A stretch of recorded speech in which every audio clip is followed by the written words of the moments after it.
এই হইতেছে বোয়ালখালীর রোড, মানে চিটাগংয়ের অন্যতম সুন্দর একটা রাস্তা আমার কাছে মনে হয়। খুবই ভাল লাগে, কারণ এইদিকে হচ্ছে দুই পাশে গাছপালাগুলো যেটা দেখতেছেন, আমার কাছে খুবই ভাল লাগে। এখানে আকাশের মেঘটাও দেখতে খুব ভাল লাগে। আসলে গোপ্রোতে কতটুকু ক্যাপচার করতে পারতেছে বুঝতেছি না। আমার কাছে খুবই ভালো লাগতেছে। রাস্তাটাও মোটামুটি ফাঁকা থাকে, তবে এখানে এই চিটাগংয়ের ভাষায় যেটাকে বলে টিকটিকি বা সিএনজি, এগুলো খুব জোরে চলাচল করে। আর মাঝে মাঝে কিছু ছাপড়ি বাইকারদের দেখা অবশ্যই পাবেন এই রোডে।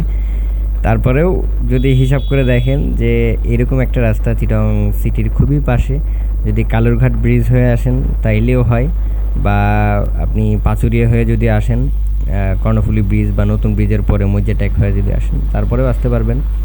তবে এইটা হচ্ছে মূলত পটিয়ার একটা শর্টকাট লেন। তবে এটা আমার কাছে মাঝে মাঝে ট্যুরের জন্য, ছোটোখাটো ট্যুর বা একটু রিফ্রেশমেন্টের জন্য, যে একটু রাস্তায় বের হইতেছি বাইক চালানোর জন্য, এরকম এনভায়রনমেন্টের জন্য খুবই ভালো একটা রাস্তা। আপনারা চাইলে ঘুরে আসতে পারেন।